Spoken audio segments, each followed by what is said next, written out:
Carl and Louis here from Games, Brrraaains A Head-Banging Life, gbhblofficial.com for sure, and it is the Nasties as we are going to another Don't Look in the Basement this time. Dun, dun, dun. Also known as The Forgotten or Death Ward 13, hashtag 13. 1973 horror film directed by S.F. Browning and written by Tim Pope. Let's talk about the title first. I really didn't like it. Don't Look in the Basement. There was a point about 3/4 through the movie and I turned to you and I said, wait, what's the basement got anything to do with it? Eventually, you do kind of go to the basement and I guess you could say, don't look in it, because if you look in the basement, you would kind of get the reveal, I guess, sort of, but not, because by that point, when we do go to the basement, everything has been revealed already. Yeah. The big twist in this film's story. It's dumb. But I don't think The Forgotten is any better. No. The Forgotten. What? Death Ward. Death Ward 13. Doesn't make any sense, that one. That's a shock value name. Yeah, Don't Look in the Basement. No. It's one of those really dumb titles that annoyingly attaches itself with so many of the others. Don't go near the house at the edge of the park. Don't go in the woods. Don't go down the street. Don't go to your mother's house. Don't go outside. Don't go inside. You know what I mean? Like, come on. A lot of them are made up. It kind of seems like it's a theme of like a collection of films, like Confessions of a Window Cleaner. Yeah. All these different ones, don't do this kind of a warning. But yeah, no, we've had it before, lots of Nasties where other titles would have suited a lot better. Yeah. We're like, just do that. The Mental Ward. No, you know, you got a kind of association. Be on the nose like that, you know? Yeah, so bad title. Yeah. But, very importantly, I think this film is absolutely brilliant. Now, I'm going to say this now. At the time, during it, we weren't wholly convinced on that. Yeah. We had a lot of problems throughout it, a lot of criticisms and all that. What's made me come to this decision was afterwards, how much I thought about it, how much I reflected on it, how much I was like, you know what, man, if you'd shored up this, you'd tighten up this, that would just be a brilliant horror movie. And I was like, you know what, man, considering the scope of what we've experienced in the Nasties so far, that's got to rank near the top. It's got to. Definitely, yeah. For what it put into the film, like the outcome of the twist, and how well that was done. When you think back and go, oh, yeah, put it this way, it got us. Yeah, it got us. It did get us. We didn't see it coming. One of the great things about it is its cast. Really strong acting across the board. And I'm going to run through them right now. Bill McGee as Sam. Rosie Holotic as Nurse Charlotte Beale. Annabelle Weinick as Dr. Geraldine S. Masters. Jean Ross as Judge Oliver W. Cameron. Camilla Carr as Harriet. Hugh Fegan as Sergeant Jaffe. Betty Chandler as Alison King. Jesse Kirby as Danny. Jessie Lee Fulton as Jane St. Clair. Rhea McAdams as Mrs. Callingham. Robert Dracup as Ray Daniels. Harriet Warren as Jennifer D. And Michael Harvey as Dr. Stevens. There's a lot of names. There's a lot of names. And it is quite a big cast. A lot of those are just here in certain scenes and stuff like that. But what's quite important is, I think what's really cool is almost everybody gets to do something different. Yeah, there's they show like a range of conditions. Absolutely. Different levels of insanity, different levels of mental health problems, different levels of behavioural problems, and all these aspects. Some of it not even their fault. Most of it not even their fault, as we'll find out as we do get details about their experiences. So yeah, I'm a big fan of the cast. I'm going to remember certain ones as soon as I say them, like Sergeant Jaffe. I was like, yeah. I remember him. The judge. Yeah, the judge. Sam. I've got a bond to him straight away. I was like, yeah. Yeah, even the likes of Danny, the little skittering, laughing git, you know. Yeah, he's a character. He was a character. They do all stand out for the right reasons. So we'll get this out now at the start as well. Should we note that this film has had so many attempts to remake it. Starting with May 2008, where a remake was being planned by directors Alan Rowe Kelly and Anthony G. Summer. Filming was actually scheduled for October 2008, with a planned 2009 release, but never happened. Just never happened. Never came about. Who knows? March 2017, former horror punk guitarist from the Misfits, Doyle Wolfgang von Frankenstein, was put into star in Death Ward 13, a remake and continuation of Don't Look in the Basement, to be directed by Todd Nunez, the guy who did All Through the House, the Christmas horror movie, and produced by the Reedman Company. The second planned remake has still not come to fruition. So clearly that's not happening either. in December 2013, a sequel titled Don't Look in the Basement 2, which is just a terrible title, was announced with Anthony Browning, son of S.F. Browning, directing. The film was shot in Texas in April 2014 and used several of the same locations from the original film and was eventually actually released in 2015. This sequel can be seen. Oh. Yeah. So we might eventually get around to watching it. Not part of the Nasties. It's not a Nasty. So it can't be part of this series. But in a different review, I'm sure we can certainly take a look at.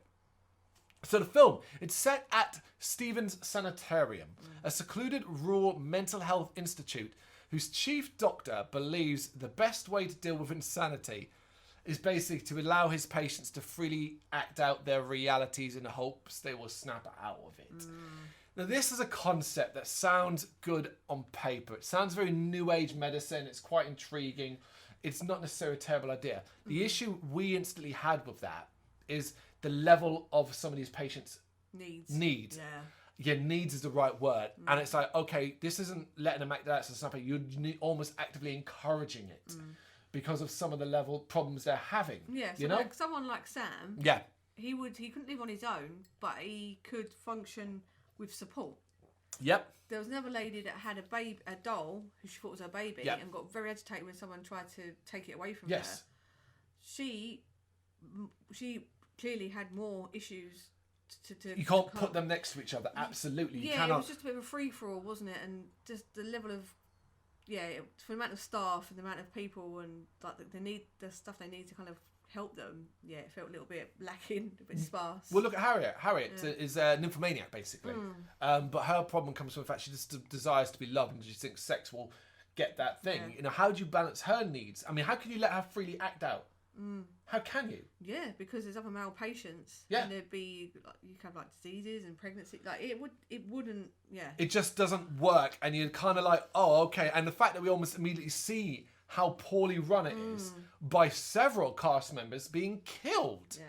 An elderly nurse, she's making her rounds and she gets her life threatened. She decides she's going to quit, retire. She tells Sam, and he's upset about it because he really likes her. And when she goes to the Dr. Stevens, to inform a decision, he's in the process of doing a kind of therapy with the judge, which involves chopping a wood with an axe. This former magistrate who's crazy, Judge, Gene Ross's character, he ends up killing Dr. Stevens with the axe. Now, weirdly, in almost every plot synopsis for this that talks about this part refers to this being an accident. And I was like, what? We watched it recently, and it does not look like an accident. No.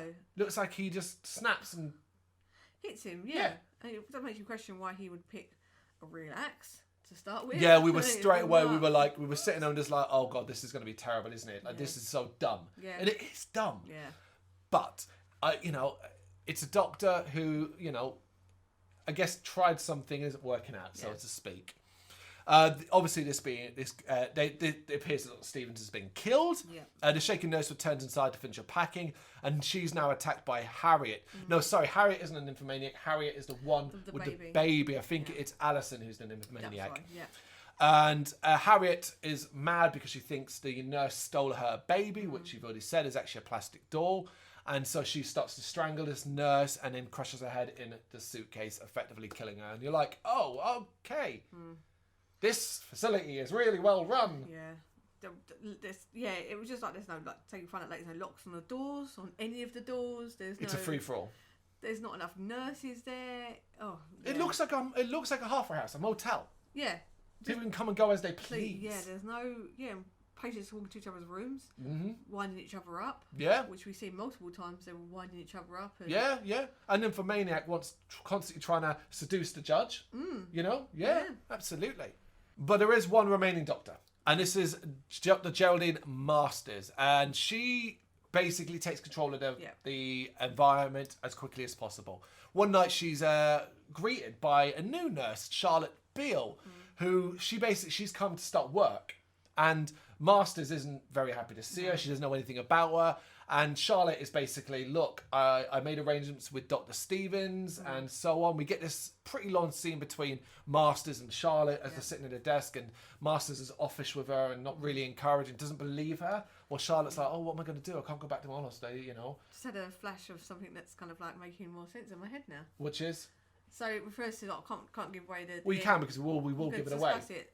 So there's probably a good reason. So Stevens employed this nurse, and you wouldn't have told Dr. Masters because... Dr. Masters is not actually a doctor. Yeah. Absolutely. So like, as a flash, it just hit me like, But there's nothing here to suggest that twist. It's one of those, when you look back at, it actually be worth a second rewatch to pick up all of this stuff. There was stuff when we revealed the big reveal at the end where I was like, oh, that's why that happened, and so on. We just thought it was more of a power play, like, I'm the boss now. Absolutely. Stevens employed you, I've not, but I'll give you a go, goodness of my own heart.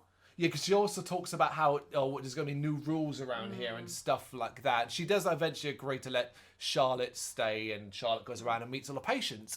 So let's go through them. We have a lobotomized and childish man named Sam, which is Bill McGee's character. He enjoys popsicles and carries a plastic toy boat. We have the nymphomaniac and schizophrenic Alison, which is Betty Chandler, an emotionally dependent woman named Jennifer, Harriet Warren. Jennifer's probably the least developed character of this bunch. She's very quiet and almost protective of Masters to a degree.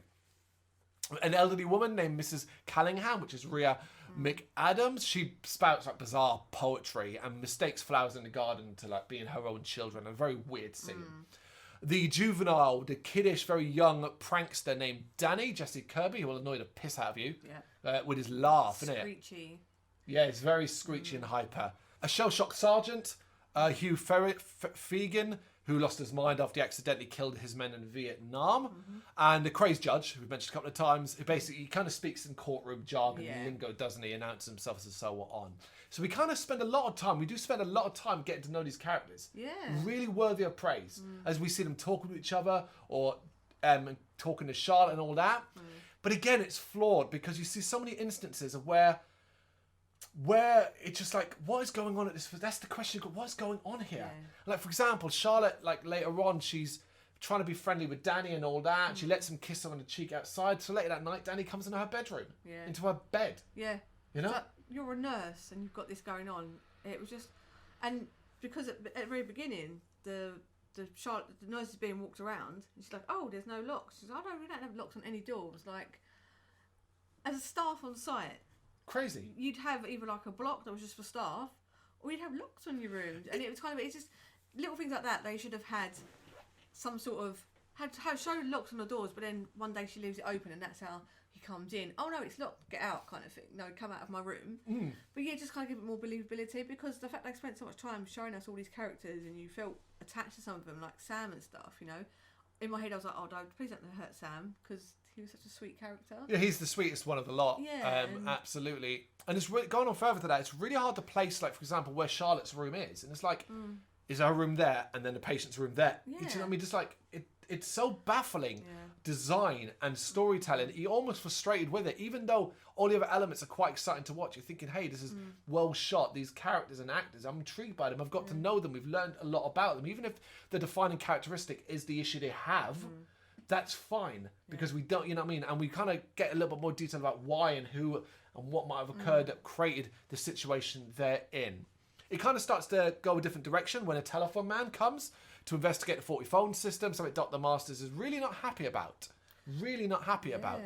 And we do get, this is where you get some nudity if you want, as he's seduced by, what's her name, Alison, and she wants to take her clothes off, and he is quite funny. He's insulting towards the patients as well. He questions a lot of what we questioned, which is what they just roam around and stuff like that. Yeah, you guys are just coming up to, like, you're just walking up to me, like no one's here. That's right, yeah, because the first person he speaks to is the old lady, Mrs. Callingham. Yeah, after she's had her tongue ripped out of her mouth in her sleep by an unknown person. You know?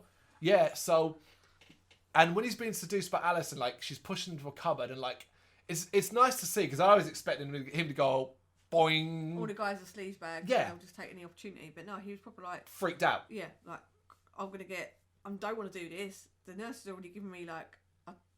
you let me do this and get the hell out of it, basically. It's that kind of thing.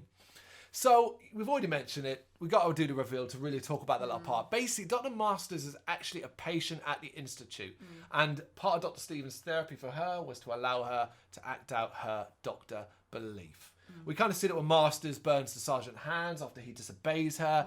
We also see that she murders Jennifer because Jennifer stole some medicine as well. And obviously she's responsible for the other killings where. Now, this twist, I think is brilliant. It's something you can kind of take a guess at, but you've got no real definitive proof beyond certain sequences. Now, let's talk about someone. Let's go back to the beginning. Dr. Masters only appears on screen after Dr. Stevens has been taken out with the axe. Yes. So she walks into camera then. Yeah. Obviously during the incident, getting Sam away and stuff like that. Yeah. So there's no reason to doubt she wasn't a person at the facility. Yeah.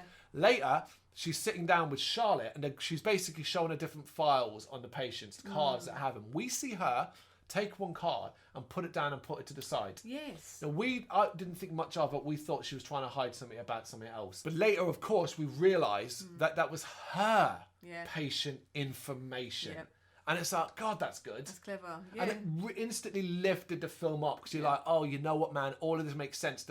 It probably wasn't this much of a free-for-all on the Masters. No. It probably wasn't. No. But she even said, I'm implementing some new things. Yeah, and... Oh. So you're kind of like, oh, okay, was she then a bit more like, yeah, there won't be a curfew. You can wander as much as you want. You can act out this level. You can do this and do that. Did she allow this level of freedom?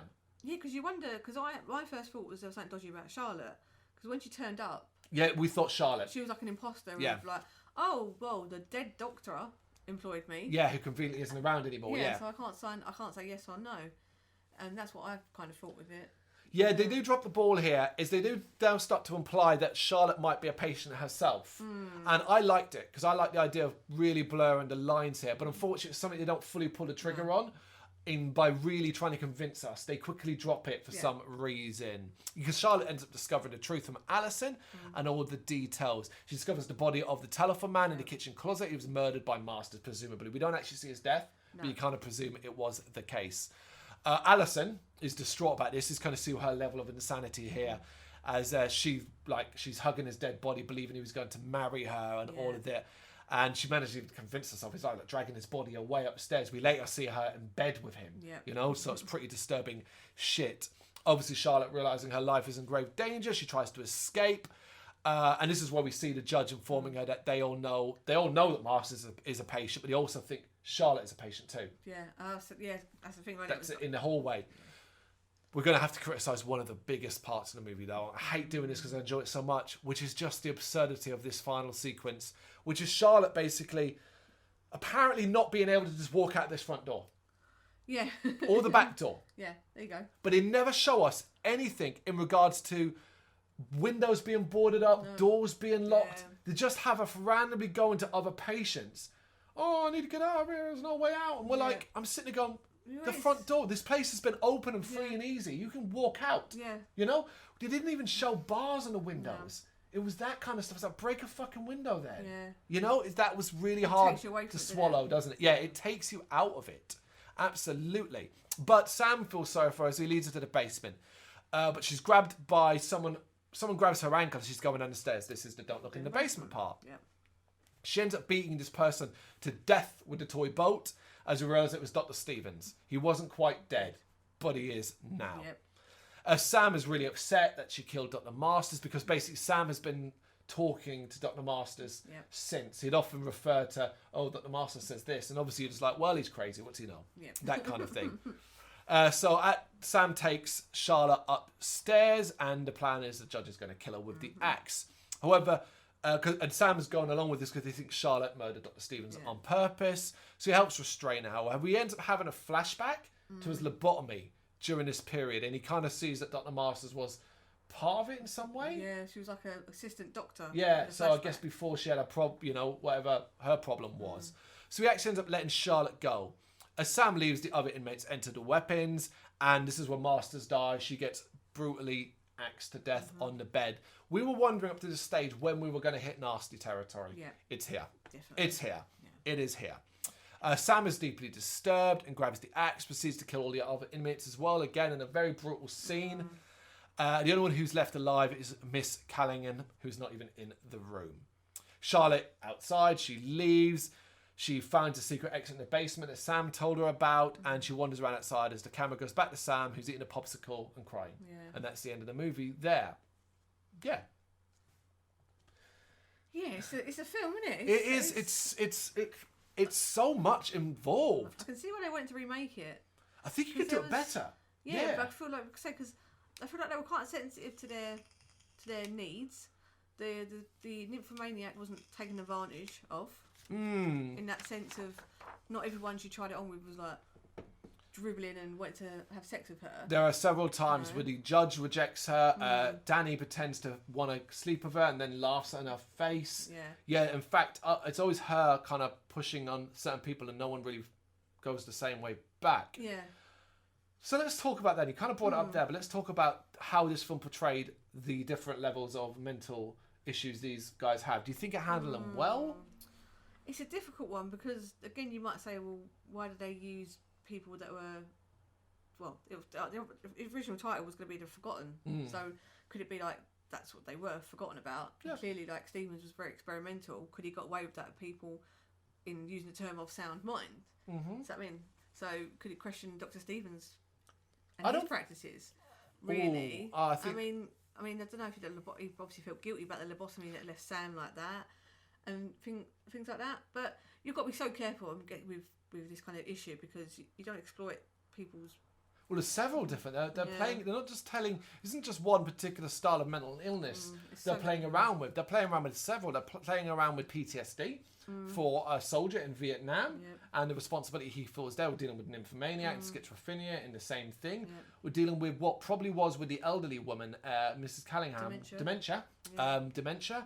Then we've got split personality as well. Lobotomized patient. There's a lot of things. I think they handle it well. Yeah. I think they handle most of it quite well. I think it's an intriguing, sometimes over-the-top way of looking at it. For example, let's go back to the Vietnam soldier, for example. Of course, he's still in his old military mind and his gear and saluting and stuff like that. It's a bit on the nose on that level. But I think it's okay. I think considering it's 1973, it's quite respectful for most of these mental illnesses. We were worried when the phone guy came in about if we were going to get all these horrible jokes and references and stuff like that. But for the most part, it was handled well. I feel like they could have, if they had made it a bit more of a, the actual outlook of the place, so how it was run, I feel like if that was a little bit more structured, it might have come across a bit better. Yeah, it's like a bit more like, okay, we know these people have got issues we're helping support them with. Let's have it a little bit more. Here's the patients, here's the staff. A little bit more like that. Absolutely. The film's biggest flaw is how it has this. It's a mess of how this works, and you're sitting there for ages going, I can't buy into this. You can't just be telling me that people with schizophrenia are allowed to have free access to blades, knives in the kitchen. In the kitchen, they just go into the kitchen and help themselves. Yeah, it makes me wonder when the phones were cut. Do we actually see when the phones? Yeah, were cut, we see someone cutting a phone with a knife or something, a pair of scissors or something. Because in my head I was thinking maybe that happened just after Stevens died, which is why they couldn't get more staff in. That would make more sense of like, oh, no one really knows that Stevens is dead. Well, I guess that's the forgotten, isn't it? It's that no one really knew, and it was kind of just isolated on its own. It's kind of thing. The problem I said at the end of it, and I think this film could have really benefited, was 10 minutes at the start of where we see Stevens' practices in overall with different patients, and we get an idea of the location, how it's set up, and so that when Geraldine Masters takes over, and it's a bit free and easy, we see an obvious, this is what she's doing differently. She thinks they should be allowed to roam, whatever, or that kind of thing. Or that she takes a harder stance and they have to be in a room and they've got curfews and stuff like that. Some sort of balance, because from our perspective, we enter into this place and it's a fucking free-for-all for what is, excuse the bluntness, crazy people to go do crazy things. And you could have had even Stevens as well, at the end of Stevens' segment, him sending some staff home for like a weekend or something. Well, they say there's 3 staff, if you remember. They say there's 3 staff. Yeah. You know? Yeah, there's one that left. Yeah, I just feel well, everyone, the first 2 die, Stevens and the nurse. Yeah. And the third is we're presuming to be Masters. Yeah. But now we've got to presume Stevens was referring to Charlotte. Because she was coming in. She was coming in. Yeah. Yeah. You've got to be, yeah. But yeah, just that little bit more just to bulk it out. Because overall, like, it was interesting. So if they remade it and did it well, obviously they had to have the... done in sanitarium for the twist element of it. So they've taken it before. Things like I think it was Shutter Island that played in that whole idea. Oh, a patient that thinks he's something isn't, and he's allowed to act it out. Yeah, absolutely. That's not new. It isn't. No. It's always quite clever and interesting. I don't think though there are elements in this I think that will not work in a real. Like I could see instantly this being put into a grey and drab sanitarium. and instantly you lose something there. Yeah. You lose that aspect. I can see them being quite on the nose early on about the twist and not wanting to sort of hold back or keep it hidden as best as possible. I think it's a really good film. It's these flaws are hard to get past, but it's balanced towards the positive way more than the negative. You know, I really, really, really enjoyed it. Enough so I remember so much about it. Yeah. On the nasty scale, because what this is, you know, the nasties, it's a struggle. Now, I can't quite work out what made this particularly special, because I can't see its portrayal of mental health. I can't see that being a particular issue. Look back then, I don't know if that was more. That It was is like 1973, so maybe some of it was taboo. Maybe some of it. If there was a point where if there was one part of that was taboo, what would you think it would be? The nymphomaniac. Yeah, same. Yeah. But then I think that's never really sex and nudity has never really been a nasty issue. No. It's uber violence. Maybe the fact that she's kind of she's very vulnerable, and they're portraying that for entertainment. That could be part of it. Yeah. Because I did wonder as well at a certain point, were we going to get drug use? Because drugs are brought into it in a cab that you could easily fucking get into as well. But no one ever seen taking drugs or doing anything like that. It does, though, have a very shocking climax. It really does, as we have next to no blood or guts or gore and things like that, and then we get very violent. And I guess, I suppose that's probably the bit there where the woman, fake doctor, is being held down and murdered by several mental institution patients. Yeah, I would definitely put. That's probably, that. as I say it, I'm like, okay. That's there you go. That's where you get your name, your bit 90 from. Yeah, but it is one of the highlights. Absolutely. One of the ones you should definitely check out. Really, really do. Thank you very much for watching. You can check us out on gbhbl.com as well as on Facebook, Instagram, Twitter and Tumblr.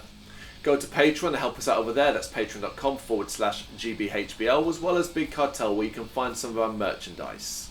We have a podcast running on SoundCloud and Apple Podcasts. And of course, if you like this video, do us a favour, hit the subscribe button and help the channel grow. Games, horror and heavy metal. What else is life for?